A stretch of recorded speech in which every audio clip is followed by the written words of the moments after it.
एक बार फिर से यूक्रेन बॉर्डर से 750 मील यानी 1200 किलोमीटर दूर रूस के निज़्नेकाम्स में ड्रोन से हमला किया है। रूस की सबसे बड़ी तेल रिफाइनरियों में से एक टानेको रिफाइनरी से ये उठ रहा धुआं है। नासा फर्म्स के सैटेलाइट डेटा में भी रिफाइनरी के आसपास थर्मल एक्टिविटी दर्ज हुई है। मॉस्को का दावा है कि यूक्रेन ने एक बार फिर 450 ड्रोन से रूस के अलग अलग 16 शहरों के साथ क्रीमिया में भी कई ठिकानों पर हमला किया। सबसे बड़ा हमला रूस के निज़्नेकाम्स शहर पर किया गया है। तातारस्तान इलाके में हुए हमले में कम से कम 13 लोगों की मौत हो गई है, जबकि करीब 40 लोग इसमें घायल हुए। हमले के बाद सोशल मीडिया पर वायरल इन तस्वीरों की कई न्यूज एजेंसियों ने भी पुष्टि की है। रूस ने इन हमलों को आतंकी हमला बताते हुए शहर में शोक मनाने का ऐलान किया है। यूक्रेन के जिस टाने की रिफाइनरी को हिट किया गया वो रूस के सबसे आधुनिक रिफाइनरियों में से एक है। 2024 की एक रिपोर्ट के मुताबिक इससे हर साल 1.7 करोड़ टन तेल का उत्पादन होता है। इससे पहले यूक्रेन ने पिछले महीने भी इसी रिफाइनरी को निशाना बनाया था। हाल के महीनों में यूक्रेन ने रूस की कई तेल रिफाइनरी को निशाना बनाया। यूक्रेन ने इन हमलों के जरिए बताने की कोशिश की कि अगर रूस यूक्रेन के शहरों को निशाना बनाएगा तो उसके शहरों को भी इसी तरह से दर्द महसूस करना पड़ेगा। इस हमले से एक दिन पहले भी रूस और यूक्रेन ने एक दूसरे के नागरिक इलाकों को टारगेट करने के आरोप लगाए। रूस के बेलगोरोद इलाके में यूक्रेन के हमले में 5 लोगों की मौत हो गई, जबकि यूक्रेन के खार्किव में रूस के हमलों में 3 लोगों की जान गई।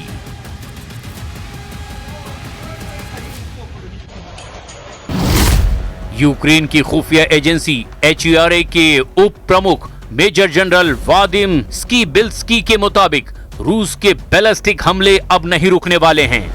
दावा है कि जुलाई में रूस ने रिकॉर्ड 377 बैलिस्टिक और क्रूज मिसाइलें दागी। बैलिस्टिक मिसाइलों में से सिर्फ 29% ही रोकी जा सकी। अभी रूस अपनी उत्पादन क्षमता से 110 से 120% मिसाइलें बना रहा है।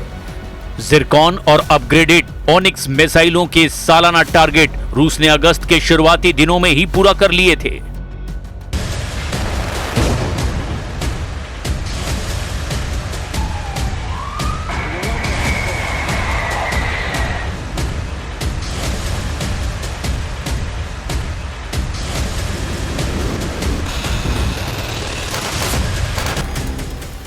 यूक्रेन का दावा है कि अब रूस किंजल और K-32 जैसी कम सटीक मिसाइलों का प्रोडक्शन बंद करके सिर्फ बैलिस्टिक मिसाइलों के प्रोडक्शन पर जोर दे रहा है। यूक्रेन ने यह भी दावा किया कि अगस्त में रूस का लक्ष्य 11,000 अटैक ड्रोन बनाने का है। इसमें सबसे तेज टर्बोजेट वाले गिराज 4 और गिरान 5 ड्रोन बनाने पर ज्यादा जोर है।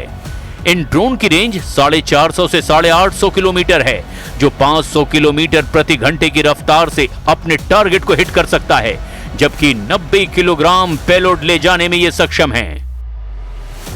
यूक्रेन का दावा है कि रूस सर्दियों से पहले अपने मिसाइल रिजर्व को तेजी से बढ़ा रहा है और यूक्रेन पर नजर रखने के लिए स्टारलिंक जैसा सैटेलाइट नेटवर्क विकसित कर रहा है।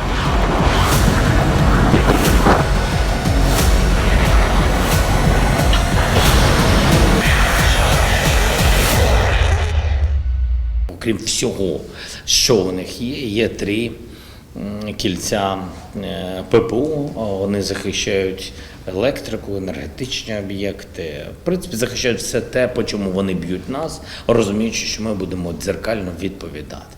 Дзеркально, іноді асиметрично, але тим не менш це є. Для того, щоб зробити таке поле сильне захисту, такий щит, їм तो रूस ने भी यूक्रेन के बंदरगाहों पर हमले कर दिए।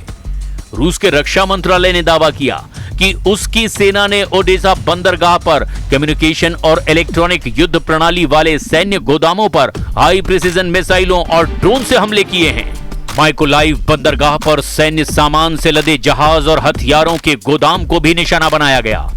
रूस ने यह भी दावा किया कि काला सागर में यूक्रेनी सेना के सैन्य सामग्री ले जा रहे एक मालवाहक जहाज पर हमला किया गया।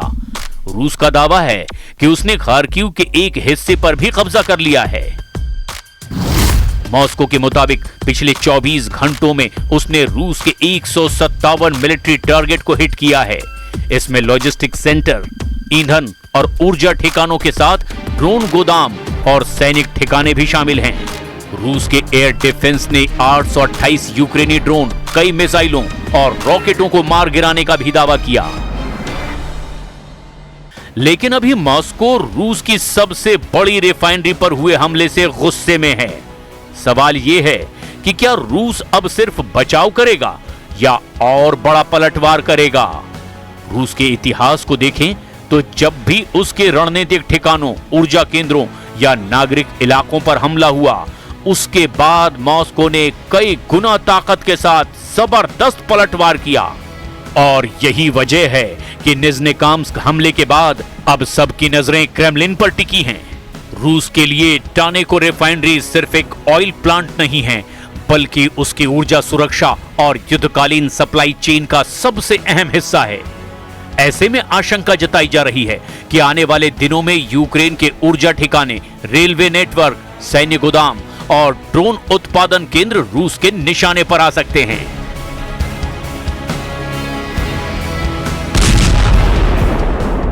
Іншу операцію логістичну їм відповіли, там вражаючі втрати, трильйон рублей, ну тобто там ціла історія, можу не заглиблюватись в деталі, хоча повинен сказати, що це була дуже успішна операція українських сил.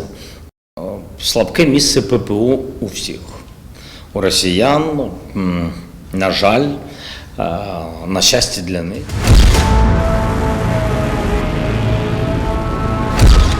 ज़ेलेंस्की के इस बयान से साफ है कि अब जंग सिर्फ सैनिकों और टैंकों की नहीं रह गई है।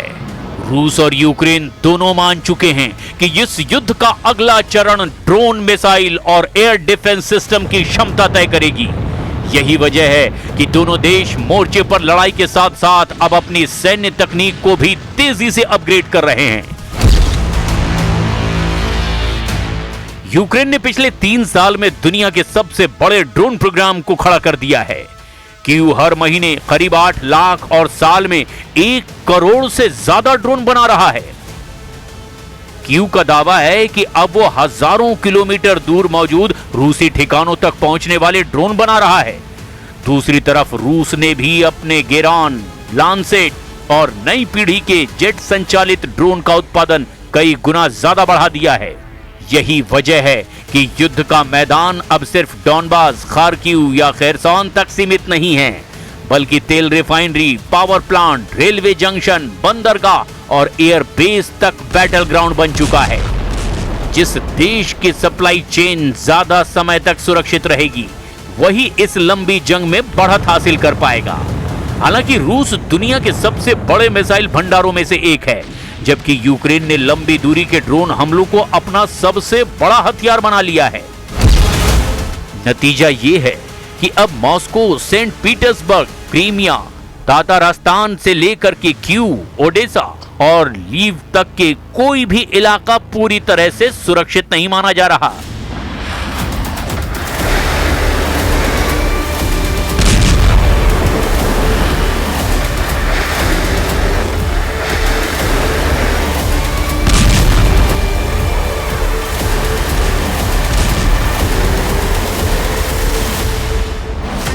सवाल सिर्फ अगली मिसाइल या अगले ड्रोन हमले का नहीं है।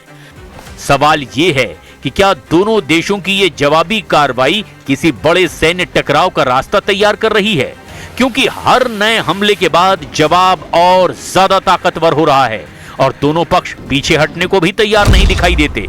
रूस सर्दियों से पहले अपने मिसाइल और ड्रोन भंडार बढ़ाता चला जा रहा है, वहीं यूक्रेन पश्चिमी मदद के साथ अपनी एयर डिफेंस और लॉन्ग रेंज स्ट्राइक क्षमता मजबूत करने में जुटा हुआ है।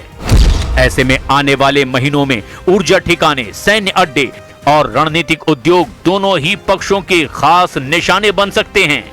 यानी साफ है कि निज़्नेकाम्स्क पर हमला सिर्फ एक घटना नहीं, बल्कि उस नई रणनीति का हिस्सा है जिसमें यूक्रेन रूस के भीतर दर्द बढ़ाने की कोशिश कर रहा है। जबकि मॉस्को इस संदेश को अपनी सुरक्षा और प्रतिष्ठा पर सीधे चुनौती मान रहा है।